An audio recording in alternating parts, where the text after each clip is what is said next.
The following is a memoir I was asked to give at the Christian Scholars Conference in Lipscomb University, Nashville, Tennessee. I was born on a black land cotton farm 4 miles north of Palmer, Texas, on April the 4th, 1933. I arrived with a clubfoot on my right foot. By the grace of God, something could be done. I was carried to Dallas, where successive plaster casts, each exerting a little more pressure, succeeded in straightening it. I was left with a usable but rocker-shaped foot. The left foot was not much better.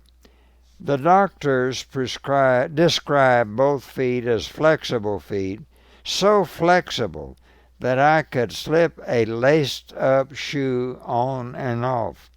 My playmates had a different description. Flat foot flugy with a floy.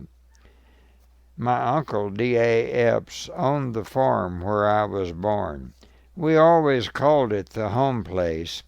My grandfather and grandmother, Madison Epps, had previously owned it.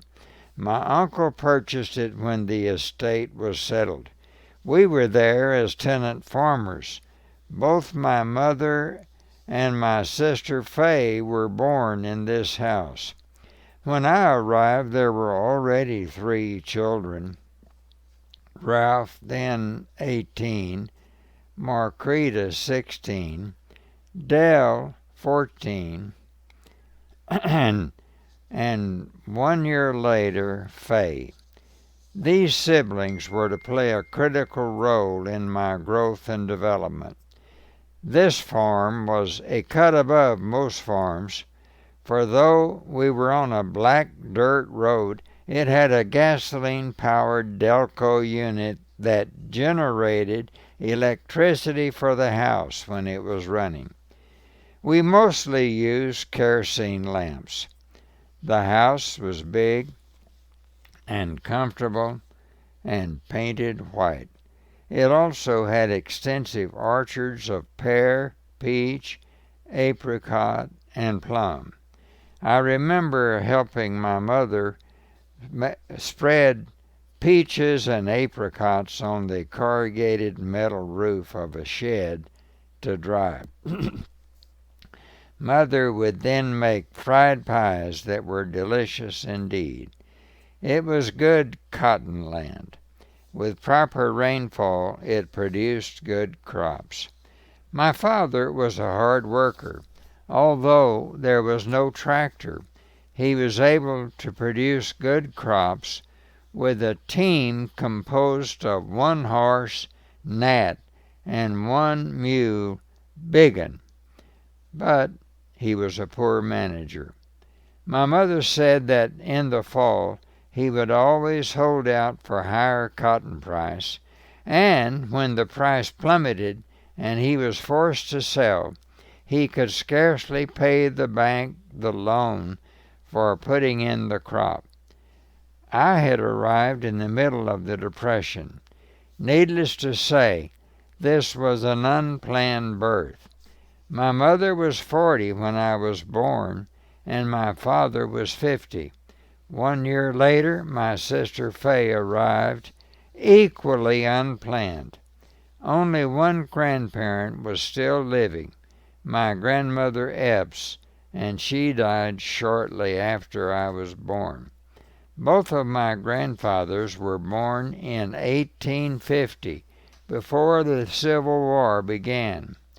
And while we were living in the home place, my brother Ralph courted and married Eva Sue Farah, the daughter of Charlie Farah, who was a prosperous farmer who lived on the Pike, an all-weather gravel road not far from Palmer. By this time, Ralph had graduated from Trinity University with a degree in economics. He only achieved this through a loan from my uncle, D.A. Epps. I was 4 and Fay was 3. We were disappointed in not being invited to one of the showers for Sue, so Ralph loaded Fay and me up in the Model A Ford and drove down the road to an overhanging tree. He reached up in the tree and mysteriously retrieved 2 pieces of candy. From then on, that was known as the candy tree. Things went downhill from this point. Circumstances required a move from the home place when I was 4. We moved a few miles away to the Jack Reisinger place. But this time our house was an unpainted hand house. It was called a hand house because field hands normally occupied it. Blacks who worked for the farmer at basic wages would most typically occupy it. Among my fond memories on the Reisinger farm was my father reading stories from the Old Testament to my sister Fay and me by the light of a kerosene lamp. The stories were always from the Old Testament and never from the New. I never knew why there was a prejudice toward the New Testament. I also remember learning to count to 100 when we sat on the front porch in the evening. Things were so bad at the Reisinger farm that my mother went to Ferris, the closest town, stood on a street corner and prayed, "Don't let my children starve." She then went to the residence of Mrs. Smith, who lived alone in a 2-story home.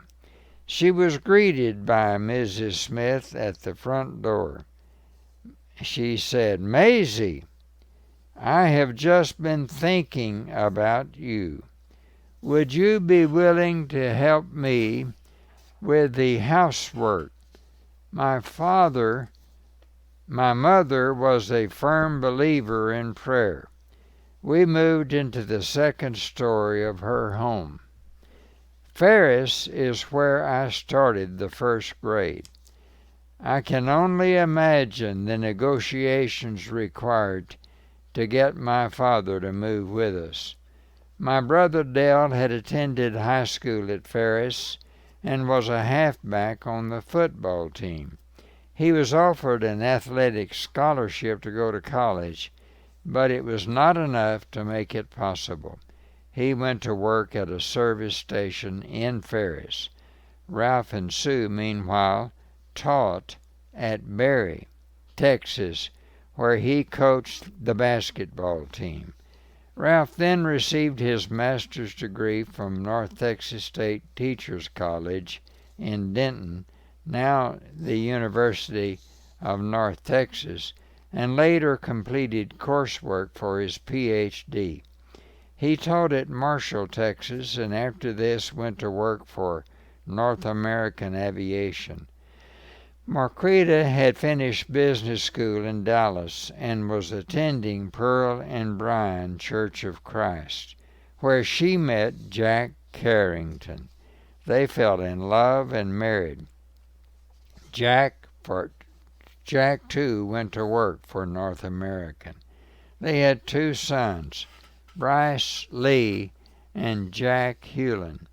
It was in the 1st grade that I first fell in love with my teacher, Miss Fleetwood, and with Janie Ruth Jeffers, who had long curly hair.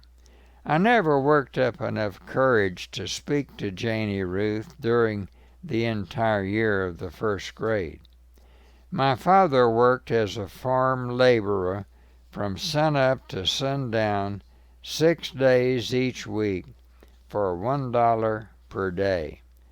Our next move was to a rented house on Railroad Avenue in Ferris, where the rent was $10 per month. I remember my first Christmas in that house. Although there was no indoor plumbing, it had electricity, and Santa brought me an electric train, courtesy of my sister and brother who were now working in Dallas. I celebrated my good fortune with my friend Royce Flippin, and was deeply chagrined when he told me that he got an apple and an orange. Then came World War II. My brother Dell was called up.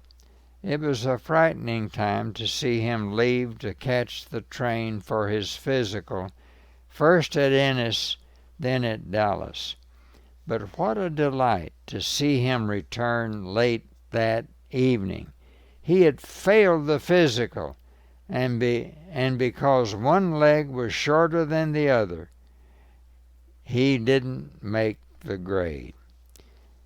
It didn't keep him from playing football, but it kept him out of the Army. One of the young men that was called up with Dale died in the conflict. Dale met Martha Jo Mann in Dallas, and they married. He too went to work for North American Aviation. They had 2 children, Nick and Karen. Somehow, through all this, we kept our Jersey cow. I never had to milk her, but it was my task every morning before school to take her to a different vacant lot with plenty of grass and stake her out. I found it a very humiliating task. I was always afraid that someone like Joe Green, one of my more sophisticated classmates, might see me with that cow. I was deathly afraid of the dark. I was convinced that there were myriads of demons ready to pounce on me at any moment. We had an outdoor toilet that was located about 70 feet from our back door. It took an extreme urge to persuade me to make that trip after dark. I could set all kinds of speed records between the house and the toilet. This toilet was equipped with an out-of-date Sears Roebuck catalog for toilet paper. One of my memories while we lived on Railroad Avenue was an annual trip to Dallas on the Interurban, a glorified electric streetcar, where my Aunt Ollie Epps met us. Aunt Ollie had never married, but she had one of the better paying jobs with the U.S. Postal Service. This was still in the tail end of the Depression. She would outfit my sister Fay and me for the coming school year. This included a visit to the Health Spot shoe store, where my ungainly feet would be shod with a pair of high-top shoes. I could not wear the low-quarter shoe because of the rocker shape of my feet. I was grateful for them, but they were also an embarrassment because no one else in my class wore them. When we lived with Mrs. Smith and later on Railroad Avenue, the church was very important in our lives. We attended every time the doors were open. The minister was Lynn Browning, and he was one of my heroes. My father would not go, but he never let Fay and me beg off on going. He had grown up as a Methodist, but somewhere along the way he fell out with the preachers and the church. My mother had a stainless steel faith. She believed in the power of prayer and spent much time at it every day. Although life was hard beyond belief, she seemed to always be singing one of the old gospel hymns. Her favorite was "Son of My Soul," and I heard her singing this when she was dying in the hospital. Each evening she would gather Fay and me, and we would read a chapter in the Bible, taking turns, a paragraph at a time. Things took a turn for the better when my father got a job with North American Aviation in Grand Prairie. My brothers, Ralph and Dell, and my brother-in-law, Jack, were employed there. North American made the AT-6 trainer and later the P-51 Mustang. This meant a move to Dallas, where we rented a house at 1016 Griffith in Oak Cliff. It was our first house, besides Mrs. Smith's, with indoor plumbing. What a delight! Again, church was a priority. We placed membership with the Page and Cumberland Street Church. There was a Mrs. Luck there who had a dispensational method to division of the Bible into 3 ages, patriarchal, Mosaic, and Christian, of teaching the Bible. Mother enrolled Faith and me, and once each week we attended a Bible class at her residence. Fay and I enrolled at John F. Peeler Elementary, where I entered the 4th grade, skipping grade 3. This was not because I had superior intellectual skills, but because the state had decreed that we go from 11 grades to 12 grades. I was one of the last to go 11 years. What I remember most about Peter was always being chosen last for the athletic games we played. It had not taken my classmates long to discover my poor athletic skills. I had been taught by my mother never to fight. It was the turn the other cheek business. My classmates all discovered this philosophy, and my life became a torture. This continued until a fight became impossible to avoid. My opponent had a reputation of being really tough. The time and place was set for our encounter following school one day. The usual hangers-on gathered to watch. After our first few skirmishes, I discovered something that surprised me. I was stronger than he was. Before long, he had all he wanted, and that ended demands that I fight. I got my first job mowing neighborhood lawns while we lived on Griffith. It was exciting to make my own money for the first time. One morning, as I was walking to school, I had a little skirmish and my shirt was torn. I returned home to change shirts and was surprised to encounter my mother leaving the house with a sample case.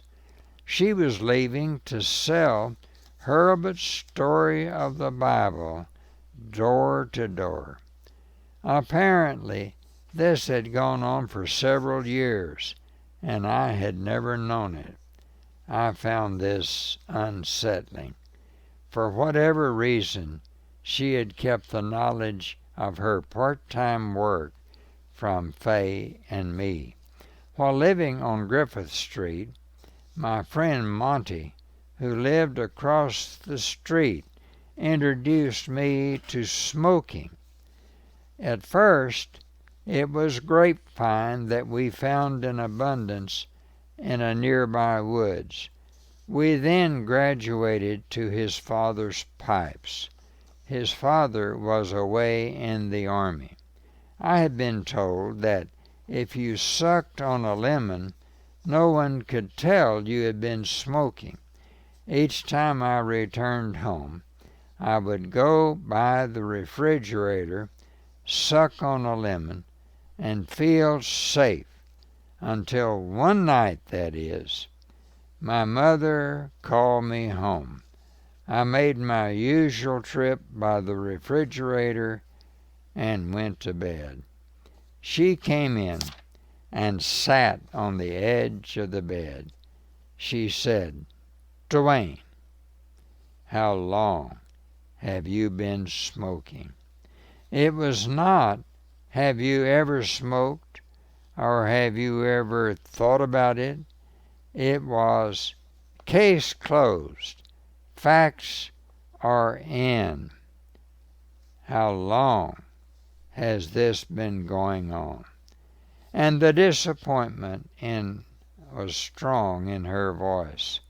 At that point, I preferred to be beaten with a cat of nine tails rather than face her disappointment.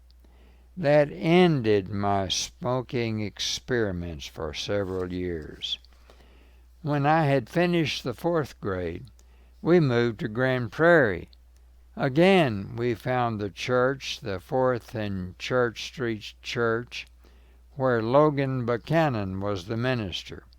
I was 11, and with good justification, I had a strong consciousness of personal sinfulness. I wanted to be baptized at the earliest possible time.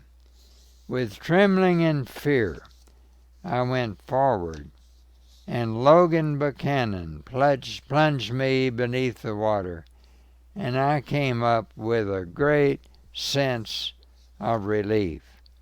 It was in Grand Prairie that I fell in love again, this time with Betty Ruth Burns.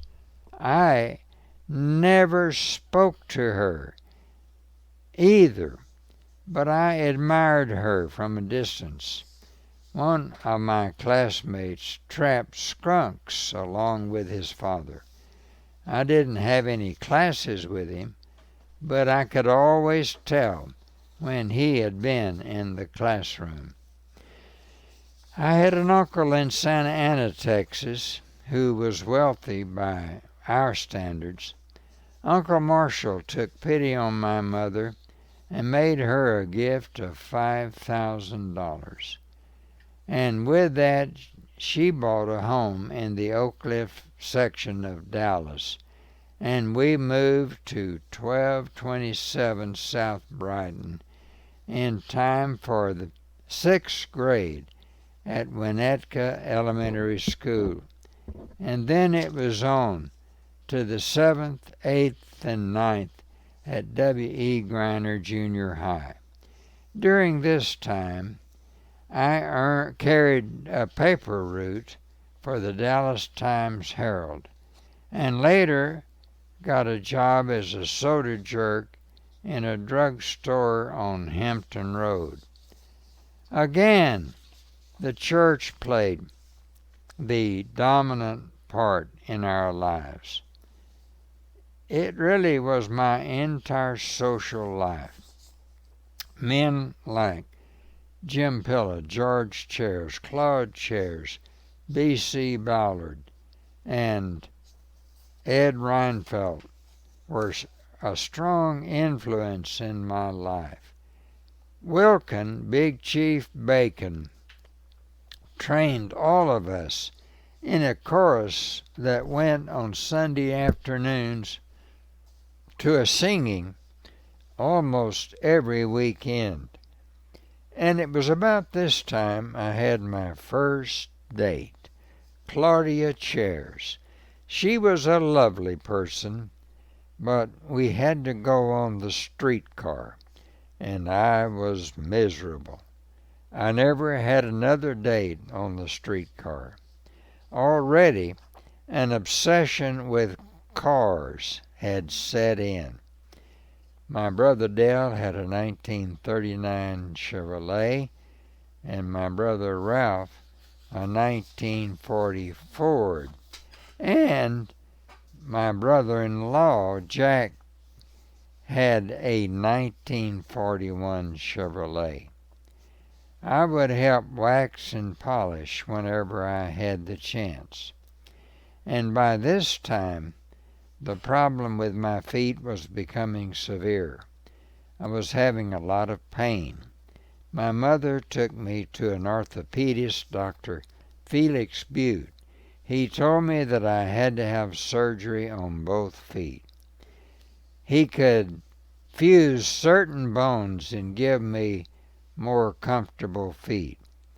There was no health insurance, no money to pay for the surgery. He directed my mother to the Texas Crippled Children's Society. They agreed to pay for the surgery. I spent the entire summer at St. Paul's Hospital, first with cast on both legs from my crotch down through my feet, and later with walking cast on both feet. I started school in that fall with walking cast. Then my whole world came crashing down. The war effort was ending, the defense plants were laying off workers, and my father found a job as a night watchman. He had episodes that our family called fits. These would be times of anger when he would talk under his breath. At other times he was perfectly normal. These episodes did not alarm us. They were times that the family had to go through. I found out later that my two older brothers had much worse experiences. I knew very little then about the encounters, but that something had happened. On this particular evening, my sister Marquita and her husband Jack had come to visit. Marquita and Jack had two sons, Bryce, who was 3, and Jack, who was 2. Their father, Jack, was sitting in a straight chair with his back to the front door, listening to a ball game. My father came home unexpectedly. He was not due until the next morning. We called him Pop. I went out to greet him and walked with him into the house. As soon as we entered, without any warning, he set his lunchbox down and took out his pistol and shot my brother-in-law 5 times in the back, killing him instantly. Something unbelievable had happened. I ran next door, called the ambulance, the police, and my brother Ralph. Ralph and Sue were now living in Corsicana, where he was serving after 5 years in the Army. He was coordinator of the Veterans School. I can't even begin to imagine what my news must have done to him. My own heart was crying out, "God, where are you? How could you let this happen to us? Have all of our years of believing in you come to this?" The next few days were nightmarish days. All of this was on the front pages of both daily papers. Jack's funeral was held at the 4th and Church Street Church in Grand Prairie, where they were living. His favorite song was sung, "When Peace Like a River." But I had no peace in my heart. My brother Ralph took charge. My father was in the county jail facing a murder charge.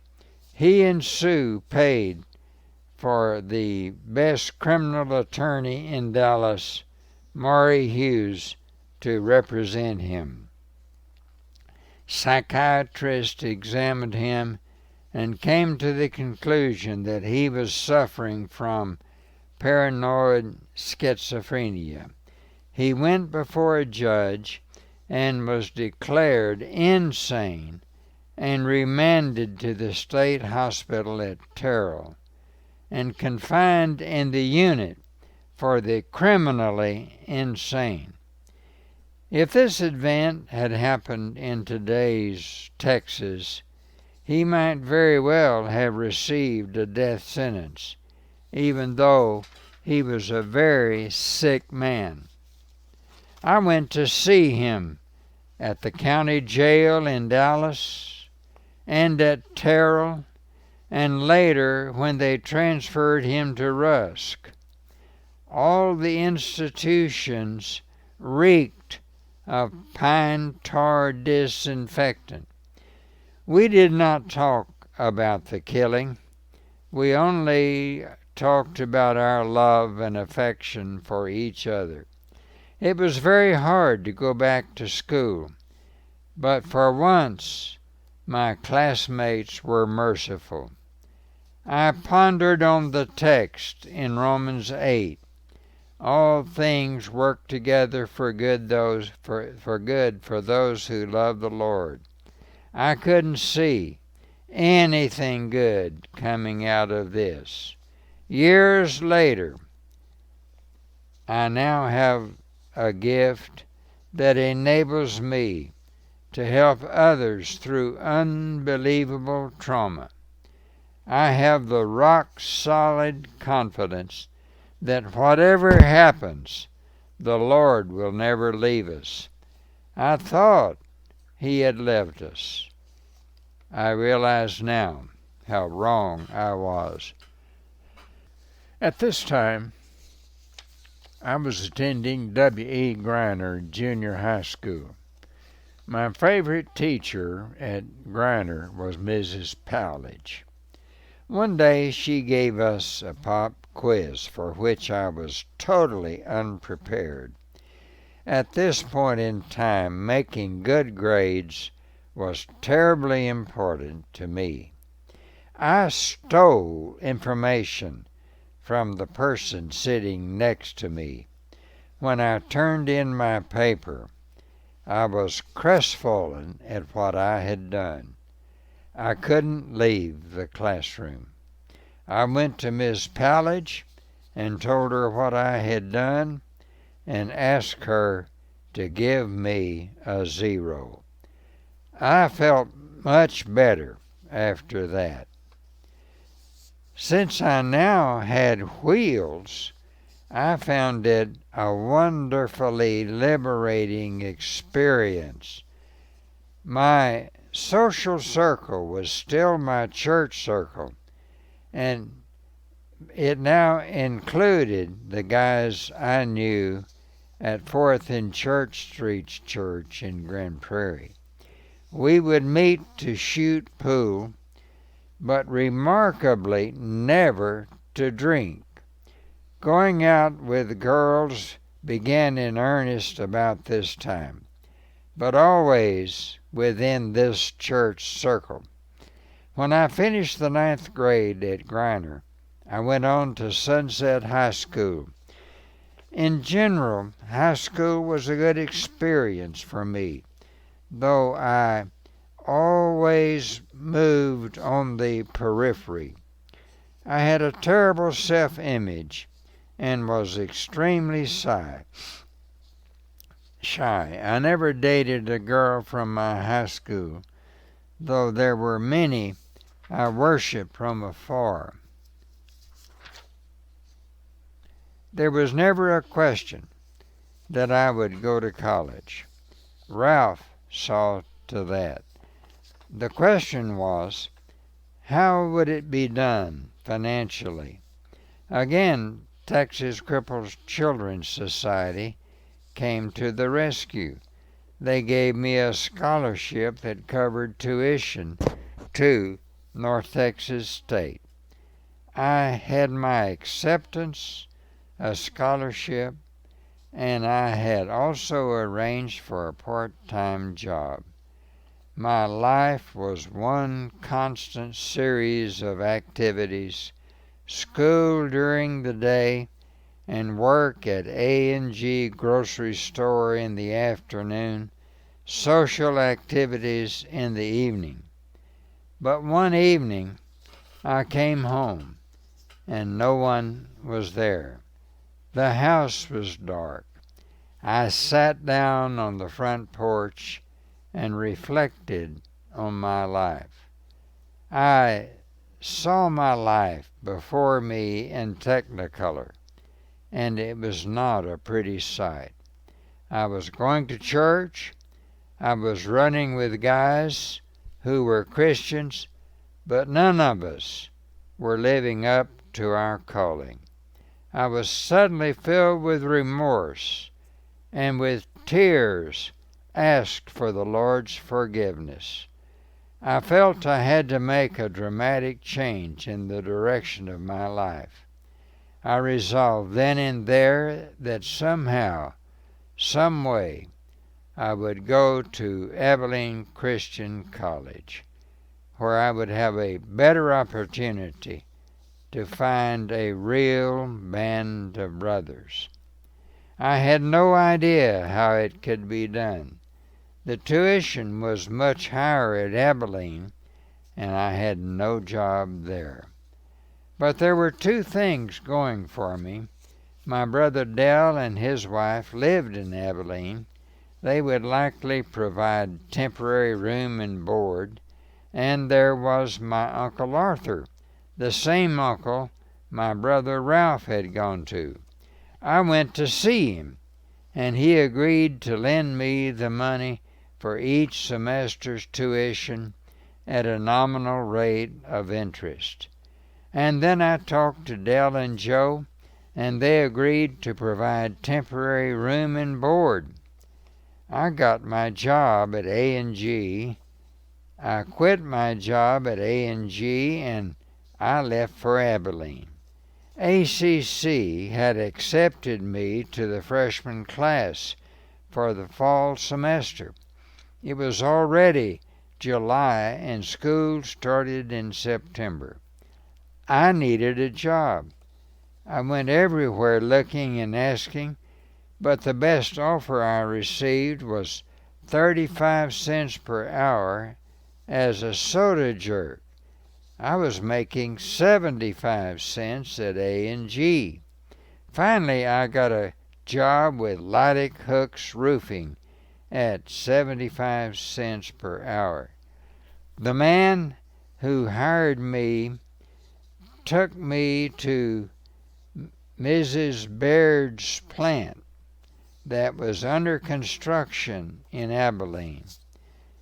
He showed me a ladder leaned against a 30-foot brick wall. He told me to climb that ladder and report to the foreman. When I got to the top of the ladder, I discovered that there was a 2-foot ledge I had to walk to report for work. I have always been afraid of heights, and I wanted to crawl, but I knew I would not keep this job if I did. I screwed up the courage to walk and report. My foreman was called Preacher. He was called Preacher because he was one of the most profane men I have ever encountered. He made it easy to stay away from profanity. I knew I couldn't keep this job after school started because it required 40 hours per week. Using my vast grocery store experience, I landed a job at A&P Food Store. By this time, I had acquired my first automobile. It was a 1936 Chevrolet Club Coupe I purchased for the grand sum of $75. The body was not much, but it had a good motor in it. School started in September. From the moment I stepped foot on that campus, I sensed that everything was different from what I had been used to. It didn't make any difference what clothes you wore, where you were from, or what your family's status was. Even more exciting, I had found my band of brothers, guys who for the most part wanted to honor their Christian convictions above all else. In 1950, the campus was not impressive, to say the least. All of the men were housed in army barracks that had been acquired as surplus from a nearby army base. It was the people who made the difference. My first roommate was Ken Ford, who was later elected president of our freshman class. Before I came to college, I had a terminal case of shyness. Evelyn Christian helped turn that around. The camaraderie and the sense of equality were tremendous blessings. For me, the 4 years at what is now Abilene Christian University were a coming-of-age time. I did not set my track record academically. What I did learn was that relationships were the most important thing to me. My relationship with my Lord and my fellow students and my family became very important. The best way to describe my college experiences is that I had fun. On one occasion, Jasper Howard and I had a contest to see who could date a different girl every night for the longest period of time. The news got out, and it nearly destroyed our social lives for a while. It was in the spring of my freshman year that I met Barbara Bass at church. I was introduced to her at the 14th and Vine Street Church. I gave her a telephone call. I identified myself and asked her to the Cat Claw picnic. It was clear that I remembered the introduction better than she did, but she did accept, and that was the beginning of a relationship that resulted in our marriage in our senior year. The underlying question facing every undergraduate is, what am I going to do with my life? For me, that answer had to do with service. That narrowed it to two fields. I could either become a medical doctor and minister to the physical needs of people, or I could become a minister of the gospel and minister to their spiritual needs. I was confident I could become a doctor. I had more serious doubts about my ability to become a minister, although I felt a strong calling in that direction. My doubts were shared not only by me, but by others.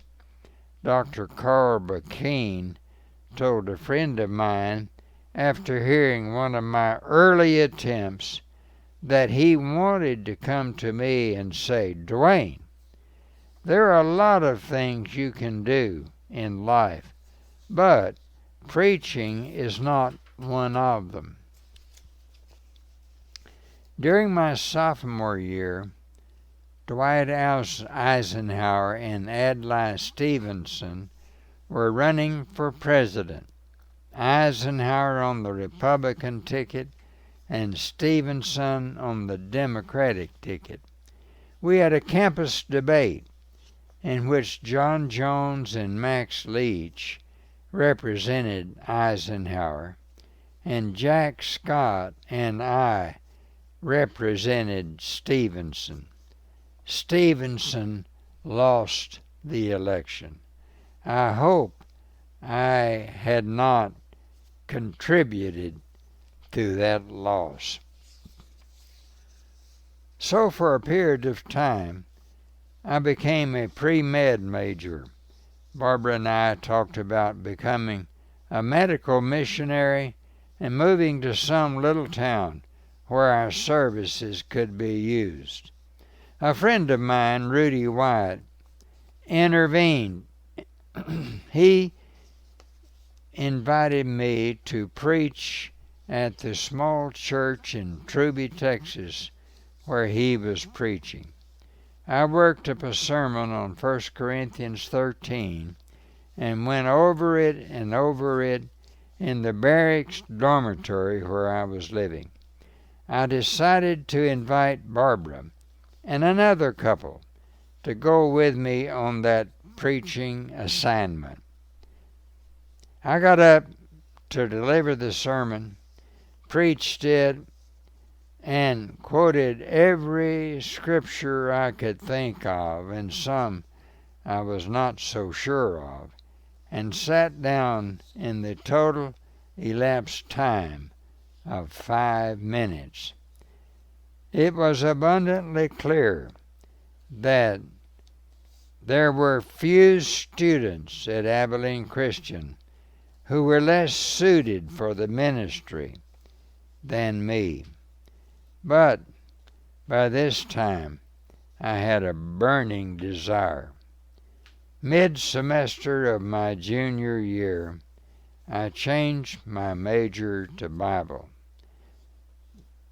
That shook my relationship with Barbara to the roots. From the time she was a young girl, she had pledged herself never to marry a preacher. Barbara had not been impressed with the preacher she knew, and was not interested in marrying one. I had asked her to marry me, and she had given her an engagement ring.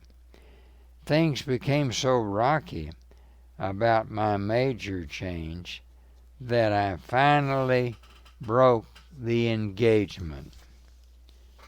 We were both miserable because we were genuinely in love with each other. As things were, I could barely squeeze in the minimum courses for a Bible major.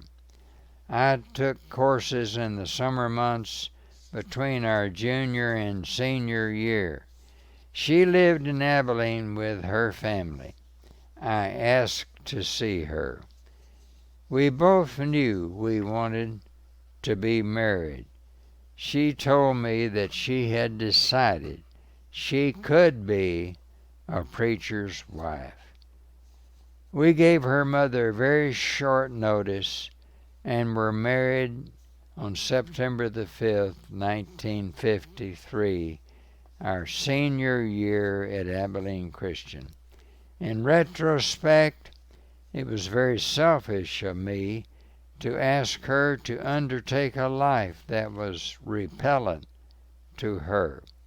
In spite of this, she did it with courage and grace. Barbara completed her degree requirements at mid-semester of our senior year and taught school in Abilene the spring semester.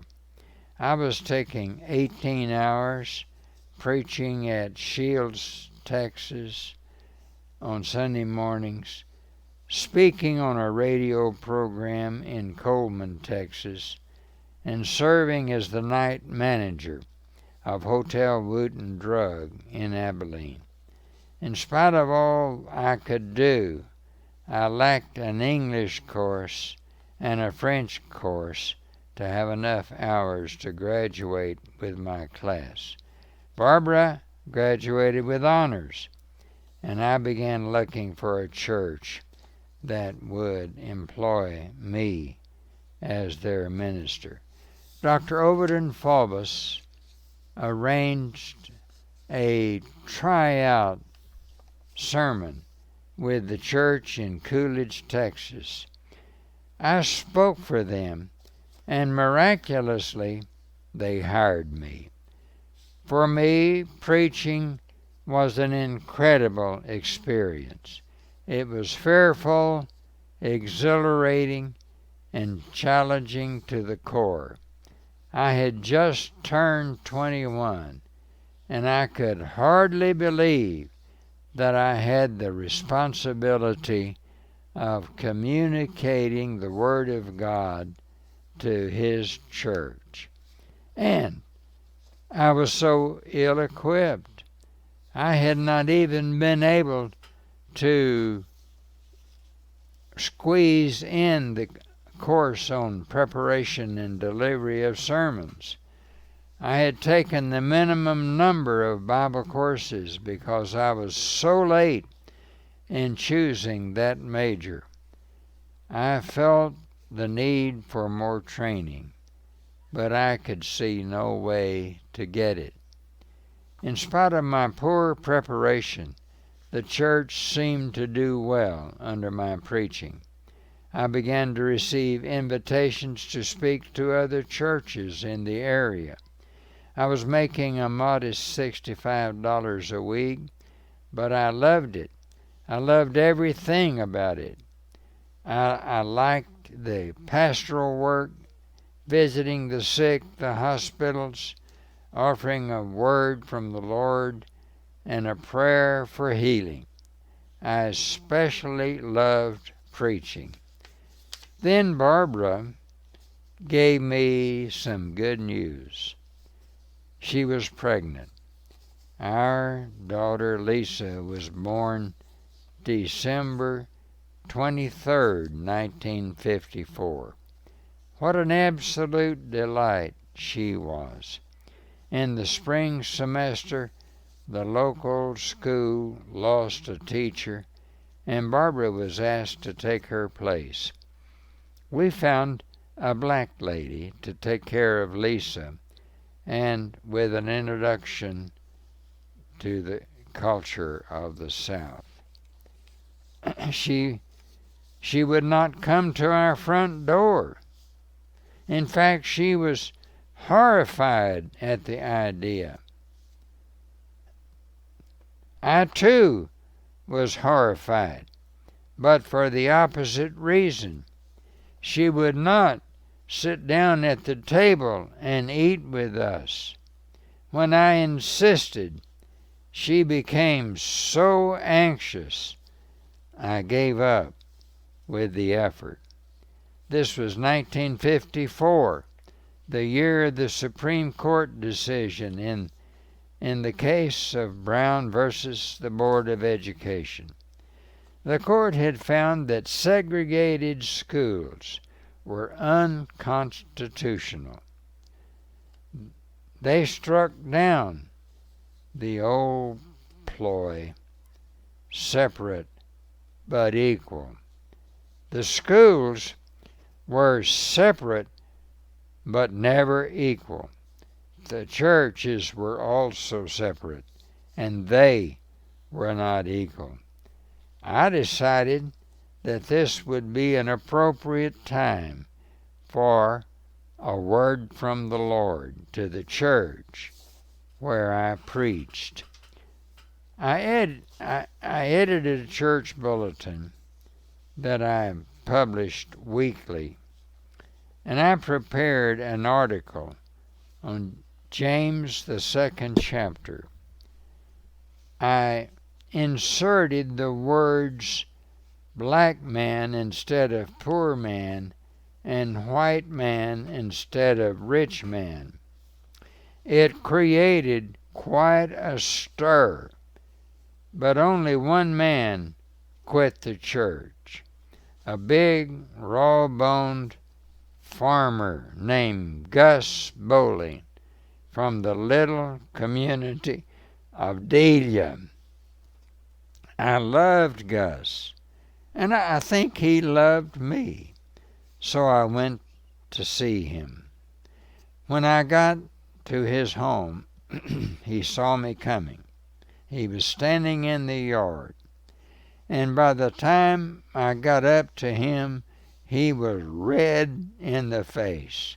He doubled up his fist and shook it in my face and said, "Preacher, don't you never mention nigger again." I laughed, and I said, "Gus, you should know me well enough to know that if it's in the Bible, I'm going to mention it." Within a few weeks, Gus was back at church. The irony is that Gus, in his way, loved the black man. He would rejoice when one came to the Lord, but he did not want to worship with him. He and a lot of us will be surprised when our worship companions will be when we get to heaven. That February, Barbara, Lisa, and I went to the lectures at Abilene Christian. Among the speakers was J. Harold Thomas from Bangor, Maine. Harold had dedicated his preaching career to the northeastern United States, where churches of Christ were very weak. In his lecture, he was urging young men and women to come to the Northeast to be involved in the church, planting or strengthening small works that had already begun. This had a strong appeal to Barbara and me because we had already talked about New England. About the same time, we learned that the Skillman Avenue Church in Dallas was looking for someone to go to Augusta, Maine, to work with the small church there. Barbara and I talked it over and decided to contact Skillman. The elders interviewed us, and to my surprise, they asked us to go. In August of 1955, with our 8-month-old daughter Lisa, we left Coolidge for Augusta, Maine. It was quite an adventure in that only one of us had been east of the Mississippi. Barbara had been a counselor in the first year of Camp Shiloh at Mendham, New Jersey. We drove through Arkansas, Tennessee, the Blue Ridge Parkway of North Carolina, the Shenandoah Valley of Virginia, Washington, D.C., Pennsylvania, Delaware, New York, Connecticut, Massachusetts, and New Hampshire, and then into Maine. We arrived in Augusta and rented an apartment directly across from the modest little church building that housed the Augusta Church of Christ. The tiny band of Christians there graciously received us. At the ripe old age of 22, I was now responsible to the Lord and the Skillman elders for a mission point. I did not know how to proceed. I confess at this time my message was a very legalistic one. But this is when things began to change. J.B. Phillips was writing a modern speech, one-man translation of the Scriptures. His translation of the letters to young churches came out. The book of Romans was the first letter. I got a copy and read Romans. It was one of the most exciting things I'd ever read. I thought that this was too good to be true. He must have missed it somehow. Surely this is not an accurate translation. But the more I studied it, the more I came to the conclusion that he had it dead on. The message in Romans called for radical change in my preaching. I had been excited before this new knowledge filled me with a much greater excitement and made me eager to share the good news with everyone I met. Back in that frame house on Railroad Avenue in Ferris, Texas, we tried to gather around a little Silvertone radio, and we would hear the news commentator Gabriel Heater begin his broadcast during the middle of World War II with, "Ladies and gentlemen, I have good news tonight." Well, I now had a message. It was good news. It was the good news of that Savior who had come and that he has abandoned his glory and come to the earth in the disguise of a seamless robe and sandal, that he experienced life as we experience, that he had been tempted just as we are tempted, but without sin. And finally, because of his great love for us, he had surrendered his life on the cross so that I and all who believe in him might be saved. What a message! What a Savior! It was grace upon grace. It was a salvation that rested not on good works, but on the blood of Jesus.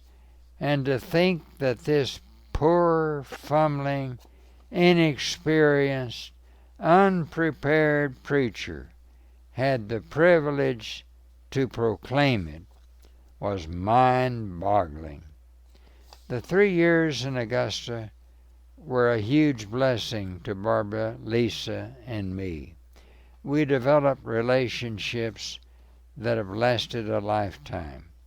I also came to the conclusion that the most effective church planting could be accomplished when a few dedicated Christians would band together to move into a new community to proclaim Christ. There was more good news. Barbara was pregnant with our second daughter, Stephanie. We decided to go back to Abilene, where I could finish my degree, and hopefully we could find 10 families that would move with us to a new city.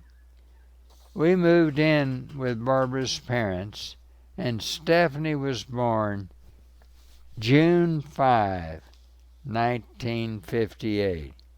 What a great blessing she was. I completed my coursework and received my BA. Meanwhile, I was looking for a church. James Williford recommended me to the Lamar Street Church in Sweetwater. After interviews, they invited us to join them as their new minister. It truly turned out to be a work that was white unto harvest. There were scores of baptisms. The church outgrew its facilities, and we built a 1,000-seat auditorium. But there was little interest in missions, and there was no interest on the part of families to join us in a move to some distant city. The Parkway Drive Church in Lubbock, Texas, invited us to move there to be their pulpit minister. This church clearly seemed to be a mission-minded church, and one that would offer a more fertile field for our ultimate plans. We moved there in January of 1960. Robert Qualls and his wife Annette joined us as associate minister. In 1960, the civil rights pot was beginning to boil. Virgil Trout, who was preaching for the Sunset Church in Lubbock, led me and another minister in a weekly discussion of our responsibilities to speak the truth on this issue. Shortly after this, I announced a Sunday evening topic: Is segregation scriptural? I had come across a sermon by Will Campbell, a Baptist minister in Nashville, Tennessee, in which he began with a quote from David Lipscomb. In this quotation, Lipscomb stated that it was a sin to have both a black church and a white church in the same community. I used that story in the beginning of my sermon. One of the elders who had been especially generous to Barbara and me came to me and said if I preached that sermon that he would refuse to attend. I told him I felt I had no choice but to preach it. In this sermon, I stated that one day soon, black Christians would ask to be members of this church, and we must be prepared to accept them in full fellowship. And today, Parkway Drive is one of the most integrated churches in Lubbock.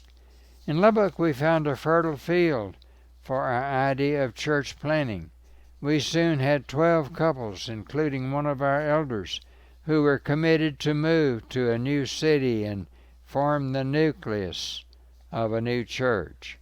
As we studied the cities of the nation, we could not find a city of more than 10,000 population in the Northwest that did not have a congregation of the Church of Christ.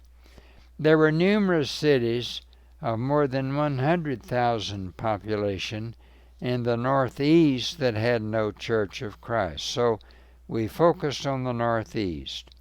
We developed a list of 22 cities and gathered all the information we could about these cities.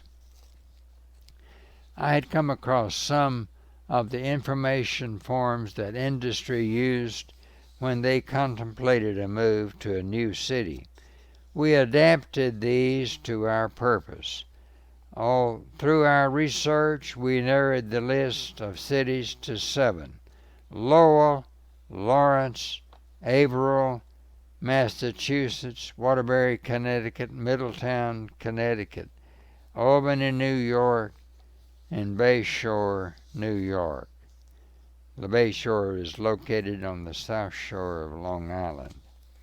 4 of us traveled to these cities and gathered all the information we could find, and we brought this back to our group. After fasting and prayer, the group selected Bay Shore. The project was named Exodus Bay Shore. During the 1950s, Long Island had experienced a huge population boom, and existing churches had not kept up with this prodigious growth. The group felt that it was indeed a field white unto harvest. About this time, Walter Birch, who was working with Abilene Christian University, came through Lubbock and visited with me. He was excited about our plans and encouraged us to raise the goal to 30 families. Walter had excellent planning skills and a thorough knowledge of promotion. He volunteered his services and made a huge contribution to the success of the project. He proposed that we ask the Richland Hills Church in Fort Worth metropolitan area to be our sponsoring church. The elders of this church readily agreed, and this speaks volumes about their vision and courage. Walter enlisted the help of Larry Cardwell, and together they prepared graphics and charts that were very professional. The charts were so large that we had to build a trailer to carry them behind the car. And we raised our goal to 30 families, and then to 60 families. And the theme of the presentation was advancing a bold idea in evangelism. Our message was centered on a quote from Dietrich Bonhoeffer: "When Christ calls a man, he bids him come and die." There are many ways to die, but we felt that one way was to leave one's job, to sell one's home, and to move across the nation to be part of planting this new church. In our meeting with the Richland Hills Church, it was agreed that Barbara, the girls, and I would leave Parkway Drive and move to Fort Worth. We would spend a year in visiting churches across the South and present our plan. I had met Rodney Spaulding, a recent graduate of ACU, and persuaded him and his wife and their daughter to join the team. Rodney and I would travel simultaneously, and once we arrived in New York, he would become the minister of personal evangelism. Not only did we have the task of recruiting families to go, but also the task of raising funds for the mission. While in Lubbock, we had persuaded a local architect, Ralph Spencer, and a local realtor, Don Osborne, to serve as our site location team. They traveled to Long Island and through a search found a 4-acre site on Montauk Highway, a principal east-west artery, not in Bay Shore, but in West Islip. They put the site under contract, and the first funds we raised paid off that site. Ralph Spencer came back to Lubbock and designed our building. It was to be built in 2 phases. First, a chapel and educational plant, to be followed by a large auditorium that could seat 2,000. Meanwhile, Rodney and I were traveling and speaking to churches. The response was greater than our wildest dreams. The times were ripe for such an idea. John F. Kennedy, in his inaugural address, had challenged the nation with, "Ask not what your country can do for you, but what you can do for your country." Young people were volunteering for the Peace Corps at subsistence salaries. There was now a new spirit in our nation that penetrated the lives of church members who could easily ask these same hard questions about their spiritual lives, and they responded. We passed out commitment cards when we spoke, and more than 1,500 families signed these cards. This was not a hard sell proposition. We would leave the church that evening and go on to another city, another state, and the interest of these families had to be so strong they would follow up on their own. We traveled less than 1 year. Our target date was August 1963. We did schedule 3 retreats so interested families could attend and gather more information. They were held at Glendrose, Bedford, and Athens, Texas. Some of our best speakers and the church spoke for us. A.R. Holton, E.W. McMillan, Virgil Trout, and others. At once, as more and more people were committed, the enormity of the undertaking began to impress us. It was indeed a journey of faith, but I confess my faith trembled at the prospect of all these people selling their homes, quitting their jobs, and moving to the South Shore of Long Island the following August.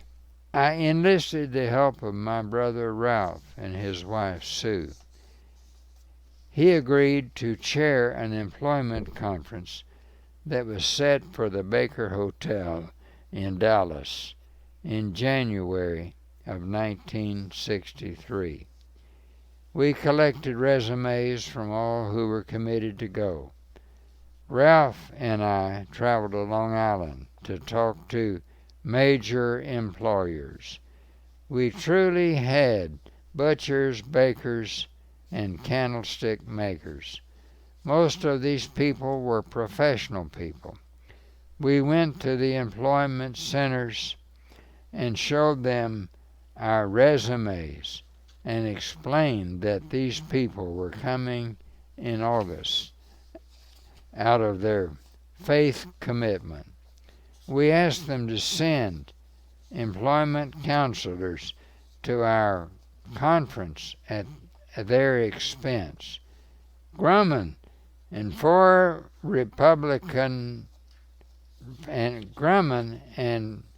sent 4, and Republic Aviation 1. 4 school superintendents came, and a professional employment counselor came. 150 people were interviewed in one day.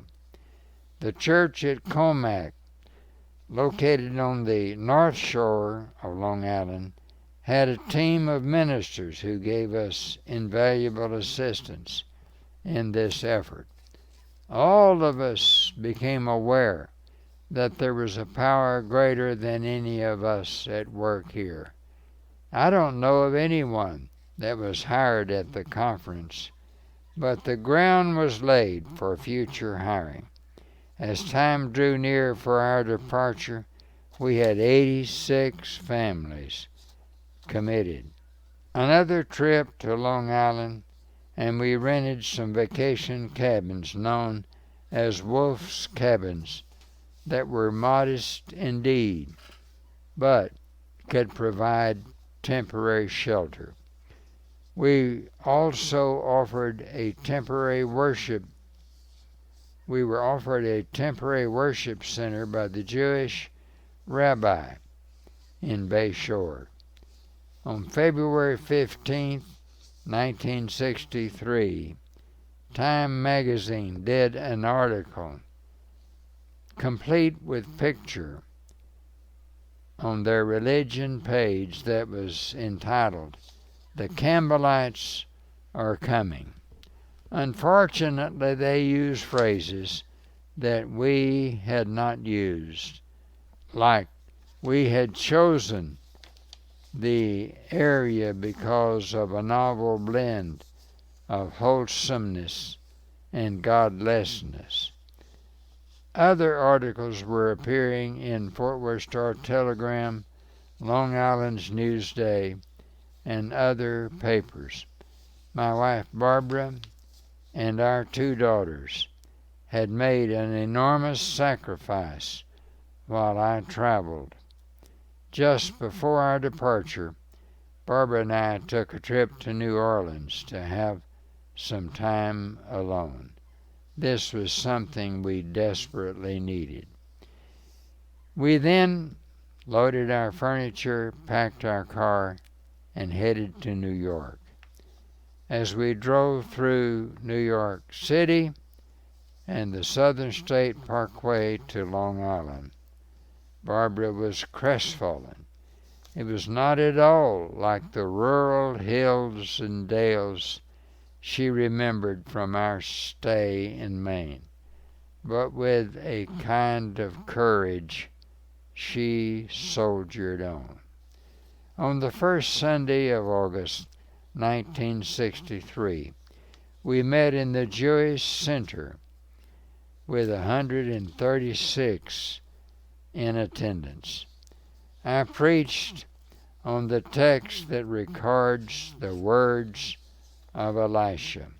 "Fear not, for those who are with us are more than those who are with them." 2 Kings 6:16. By this time, we had begun to believe it. The Lord was working very powerfully in the lives of all of us, and the consciousness of this was beginning to dawn on us. It was about this time that we remembered we had arranged for the youth group from the Richland Hills Church in Fort Worth to come to Long Island and help us in a campaign. We could not see how we could house and feed them, so we called Fort Worth to cancel the trip, but the bus had already left. We had to move quickly. We now had a full-time staff: Rodney Spaulding, Minister of Personal Evangelism; Richard Selman, Minister of Education; Ruth Stillander, Secretary and Office Administration; and Alfred Holman, who would shortly be a full-time elder of the church. We found 3 storefront buildings on Main Street in Bay Shore and converted these into classroom space, a worship center, and offices. These buildings had printed tin ceilings, and with many in our group from a cappella choruses at Lipscomb, Harding, and ACU, the singing of our worship services was truly marvelous. It was in these storefronts that we welcomed the Richland Hills group. Rod Spaulding did a masterful job orienting and preparing them to go door to door with a simple message. We represent a new church in this community, and we're eager to arrange Bible studies in your home if you so desire. The response was overwhelming. We suddenly had a crisis. Scores of classes had been arranged, and we had no one prepared to teach them. Rod began a crash training course for our recently arrived members, and before long, we had over 70 classes each week in session. In the first 18 months, 150 were baptized. Meanwhile, James Hance, who shortly became an elder, along with Forrest Wells and Alfred Holman, was serving as a general contractor of our new building. The church became organized.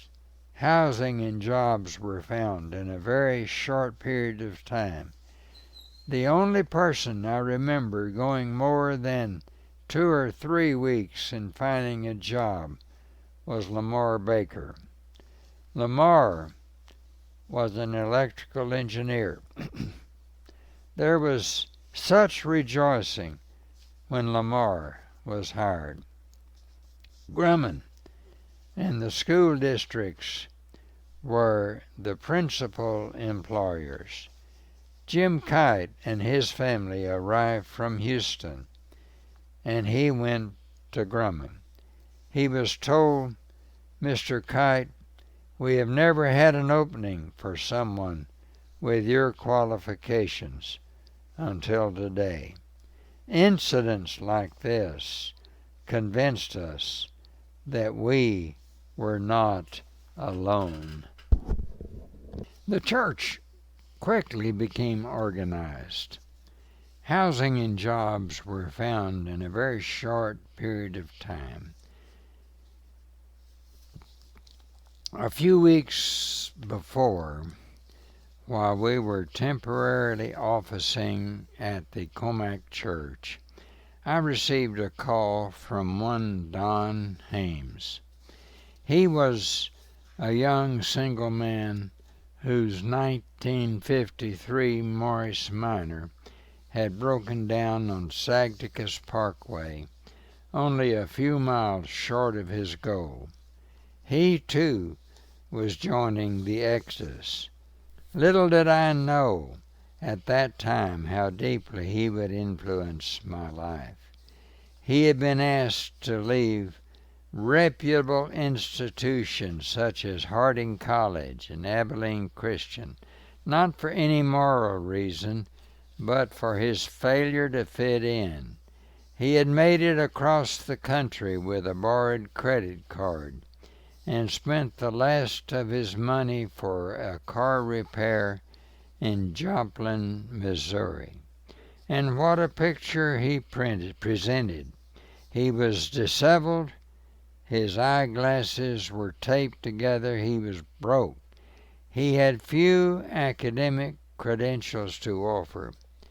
But behind this modest exterior was a razor-sharp mind. The new church took him in.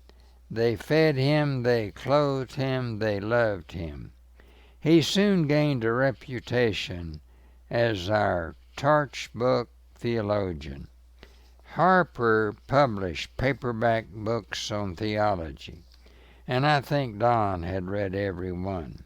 It was an inexpensive route to a theological education, and Don traveled that route with aplomb. He was a thorn in the flesh, always challenging, always forcing me to think deeper, study more, to read more broadly. He was no messenger of Satan, but he clearly saw it as his duty to harass me, to keep me from being too elated.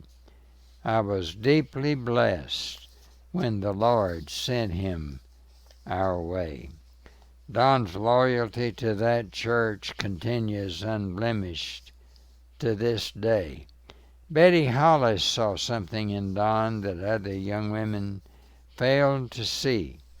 A man with the proper encouragement who would become a full-fledged theologian with academic qualifications to back it up. An MDiv from Harvard who would be destined to make a great contribution to churches of Christ and to the cause of Christ. We had a formal opening for our new building September 13, 1964. By this time, the church had grown to 236 members. It was my prayer from beginning that this church would have a world vision. I became acquainted with the Park Street Church, a congregational church located on the Boston Common in Boston, Massachusetts. The pastor was Harold John Ockengay, and the Harvard students referred to it as Hellfire and Brimstone Corner. But what impressed me was that this church was supporting more than 100 missionaries, and they did it with an annual missions conference. Several of us decided to go to that conference. It was a life-changing experience. We heard men and women with professional degrees living with subsistence salaries speak of the powerful way that Jesus Christ was working in the lives of people who had never heard of him. It was one of the most exciting and thrilling sessions I had ever attended. I found it hard to argue doctrinal correctness with a people who had taken the core message of Scripture far more seriously than I had. We came away from this conference with the firm resolve to schedule a missions conference at West Islip. On the face of it, it was a foolish thing to do. The church had been in existence for less than 2 years. All of its members were giving liberally, even sacrificially. What more could be asked of them? But the elders agreed to schedule it.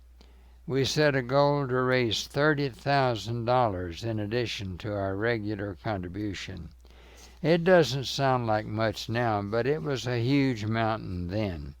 With these funds, we would employ a minister of missions and inaugurate a program that we call Faith Corps. Faith Corps would recruit college students to spread 2 years of their lives at subsistence salaries as apprentice missionaries. They would spend 3 months in training before going out to mission fields around the world. We invited missionaries to come and speak. Stanley Shipp from Switzerland, Ira Rice from Singapore, Gordon Hogan from Malaysia, Judd Whitefield from Malaysia, George Gerganis from Japan, along with others were invited. The conference was to begin on Sunday night. Saturday and Sunday were spent in fasting and prayer. Someone was at the building every hour of the night in prayer. As I recall, it concluded on Wednesday. The conference concluded on Wednesday night with the financial goal exceeded. Carl Fagan, a very bright young man, was asked to be minister of missions. He traveled to college campuses and made a simple appeal. Take 2 years of your life now and dedicate them to the Lord. Be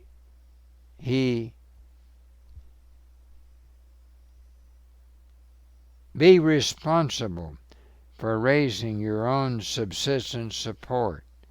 We will provide the training. The very first year there were perhaps a dozen who committed. Within a short period of time, there were over 100 who had gone,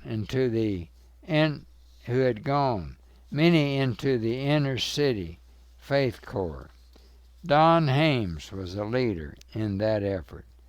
With enormous faith and courage, these young people went into one of the worst slum areas of New York City. This program was called Shiloh Inner City. I was feeling keenly the need for more education. I made plans to pursue an MDiv degree at Biblical Seminary in New York City. But before I could begin the program, an even more pressing need arose. In addition to the stresses and strains of earning a living, the additional demands of church life were more than some of our families could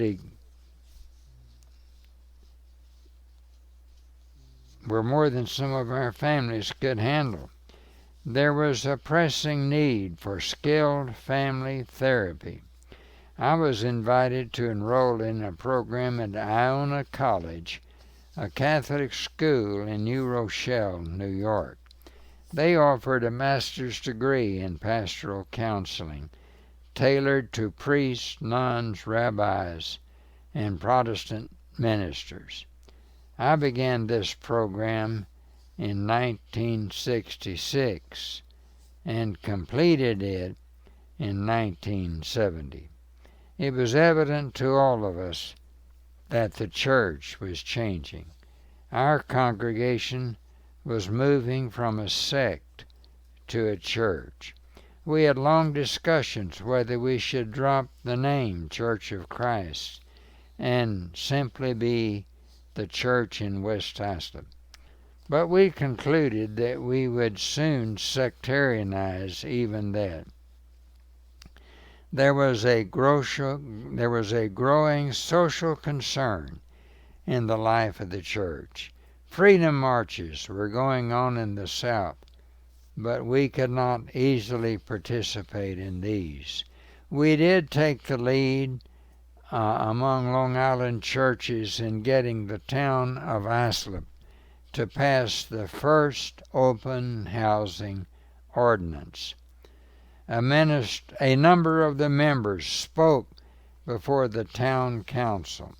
I had the privilege of being the first non-Roman Catholic to speak at the Catholic Church in Bay Shore. I had meetings with Eugene Smith, who was then Secretary of the National Council of Churches of Christ. I think as a result of these meetings, I was invited to address a meeting of the World Council of the Churches of Christ, along with Robert Raines. This meeting was held in the Poconos in Pennsylvania. I made a strong effort to keep politics out of my preaching. although it was difficult when there seemed to be so little concern for the poor in high places. My attention was much more focused on church renewal. The concept of the Exodus had caught the attention of the church, and I was being invited to speak all over the nation. Within a relatively short period of time, I had spoken in nearly every state in the Union, and there was a group of us young Turks who met at lectures and seminars and laid plans for church renewal. We planned a gathering of the 100 prominent preachers in the White and Black Church of Christ in 1965 in Nashville. We asked Ira North to host it, and he agreed. We were to discuss 3 topics: mission, race, and the Holy Spirit. The invitees had to come at their own expense, and to our surprise, 75 came. The next February, I was invited to deliver one of the lectures at ACU. I felt the Lord had given me the opportunity to say some things that were on my heart. My topic was Exodus with the Bible. I worked very hard on this lecture. I invited Don Hames to assist me, and he gave me valuable help. Among other things in this lecture, I made the case for the Holy Spirit exercising influence in our lives, separate and apart from the Word. I think Barton Stone and Robert Richardson would have appreciated it, but Talbot Fanning would not have. When it came my time to speak, I was on fire with the Word, and I poured out my heart. In those days, you gave the same lecture 2 nights in a row. The first at the University Church, and the second at Sewell Auditorium. I thought the lecture had gone well, but I received a call the next day. 3 members of the administration wanted to meet with me, and they asked me not to give that lecture that night at Sewell. I asked them to help me correct whatever was wrong with the lecture, and I would get up and make it right. They told me they agreed with my premise, but that the church was not yet ready for it. My response was that I had no choice but to give that lecture I had given the night before. One of them said, "Dwain, it's a shame for you to throw away your future in the church over a little thing like this." I replied that it was no little thing to me. After 2 hours of this, one of them said, "It will do less damage for us to let him speak than to cancel it at this hour." With this blessing, I walked out, feeling there was no way I could speak. I went back to my wife's parents where I was staying and spent the next 2 hours in prayer. I have never been much for spiritual experiences, but about 6 p.m. there was a warm feeling of peace and joy that swept over me. Joy that I had the privilege to preach that night at whatever cost. I told my father-in-law what had happened, and he said, "I'm going with you." I said at his funeral, "If I am ever in a street fight, I want J. Bass standing beside me." The lecture This lecture was in 1966. I had meetings and speaking appointments scheduled through 1975. They were all canceled except for two. Gary Freeman and I were columnists for the Christian Chronicle. We both lost our columns. Future appointments at ACU were canceled. Lipscomb called and canceled. Oklahoma Christian University called and canceled. Only Pepperdine among the colleges allowed me to come and speak. Barbara and I received an incredible amount of hate mail. There were those who said they had evidence that I was a graduate of Oral Roberts School of Healing. Although I had been involved, another said that I had been involved in raising a dead cat to life. And so it went. As much was said about my fall to discredit me, that was untrue, as was previously said to build me up, that was also untrue. Meanwhile, I was continuing with my graduate program at Iona in pastoral counseling and beginning to do an enormous amount of counseling within the West Islip Church. In my final year at Iona, I was assigned a counseling intern position at a Catholic girls' school in Nyack, New York. This turned out to be a very challenging task. The group of young Turks still met, though less frequently. We were eager to find a forum where the black and white church could come together. We decided on Atlanta as the meeting place, and because I had spent my chits, we asked Jimmy Allen to host for the white church, and Eugene Lawton from Newark and Rosa Wells from Manhattan to host for the black church. They agreed to do so. We met in Atlanta, and there was a marvelous response from both the black and the white preachers and elders. Before the meeting was over, we drafted a manifesto that was later published in a full-page ad in the Christian Chronicle. Almost everyone in attendance signed it.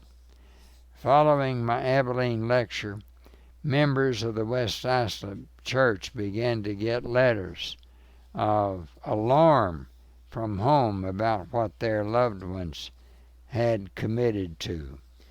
We quickly began to lose members to other churches on Long Island.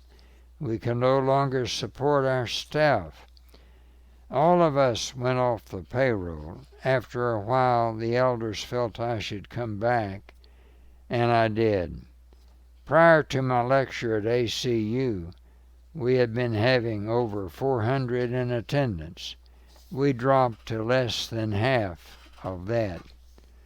Then, one spring day in 1970, I came home and Barbara met me with the news. She was no longer going to teach school.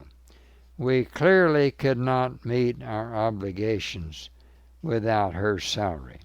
She was making considerably more than I was, but she had more news. She told me that our marriage was stressed to the limit. This was the sledgehammer blow that greatly focused my attention. It was a thunderbolt, far more than severe than the ACU debacle. I loved her dearly and felt everything was going well in our marriage. How could I have been so blind? And having been recently schooled in family therapy, how could I have missed the signs that my own marriage was in such serious straits? The proverb Jesus quoted kept ringing in my ears. Physician, heal yourself. I was so busy saving other marriage, and my own was going down the tube. I immediately asked her, would you go with me to see Dr. Thomas Fogarty? Fogarty was an outstanding family therapist I had studied under at Iona. She agreed to go, thank the Lord. I guess I thought, well, Fogarty will get Barbara straightened out soon enough. Was I in for a surprise? He asked me a question that still rings in my ears all these years later. What makes you think God is not going to get his work done in this world without you? He also asked me, why did you ask Barbara to marry you when you knew good and well she did not want to marry a preacher? I don't remember how I answered that, but I'm sure it was a lame response. One thing was crystal clear. If I wanted to save my marriage, I had to give up the work I loved so dearly. I had to break the news to the church in West Islip, and I had to find a job. My academic preparation was strictly for the area of the ministry. James Walter Nichols was helpful in that he set up an interview with the president of an advertising company in Manhattan. I walked into his office and he said, "Okay, Mr. Evans, sell yourself."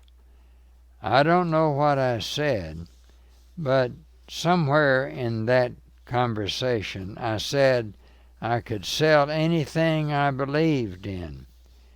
At the end of the interview, he said, "You won't do for our business. We have to sell things that we don't believe in." It was a time for repentance. In my obsession with my calling, I had neglected my dear wife and our two precious daughters. I interviewed with Glendale Associates, a real estate firm on the North Shore owned by Glenn Payton and Dale Harper, members of the Comac Church. It was a real estate syndication firm. They bought properties in the path of growth in major growth cities and put investors in them and managed them until they were sold, usually at a substantial profit to the investors. I took it. Initially, they had me traveling to Atlanta 3 or 4 days a week, later to Houston. It was exhilarating for someone who had been in the ivory tower. We bought a $24 million package of properties on the west side of Houston, and management called me in and said, You have to move to Houston." This did not fit the plan. We had planned to spend our lives on Long Island, but plans and dreams had been dashed.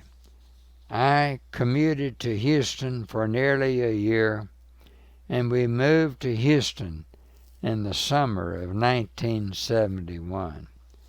I cried out to the Lord, "Where is my ministry?" He showed me. It was a call to humble service. It was being a servant to my wife and children. It was doing household chores, visiting the sick and in prison, teaching a class for 9 years with my 4 grandsons, and accepting the call to elder at the Bering Drive Church, where I served 4 years of service. And what about Exodus Bay Shore? The movement that spawned exoduses to Rochester, Burlington, Stamford, New Jersey, Dover, and Toronto. It was a movement that changed lives. It stands out as an example of faith and commitment almost unparalleled in the 20th century of a people who were willing to march off the map for the Lord. It did not turn out to be an effective way to do church planting. There were too many of us. We imported our culture instead of embracing the culture of Long Island. I remember well the words of Gertrude Chris, a lady who was baptized as a result of one of our classes. Not only do you have to become a Christian in this church, but you also have to become a Texan. The sad thing is, it was true. Oh, we knew about the problems of cross-cultural communication, but when you have that many from the Southern culture, it becomes impossible to deal with it.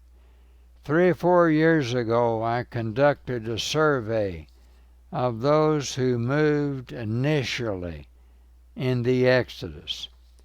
There were some 50 who completed it. Not one regretted having participated. It may be the greatest thing that came out of our experience is the change that took place in our own lives. Would I do it again? No. Am I glad I did it in 1963? I offer a resounding yes. On September 5th, Barbara and I celebrated our 51st wedding anniversary. Whatever price I paid in leaving my beloved ministry, Barbara was well worth it.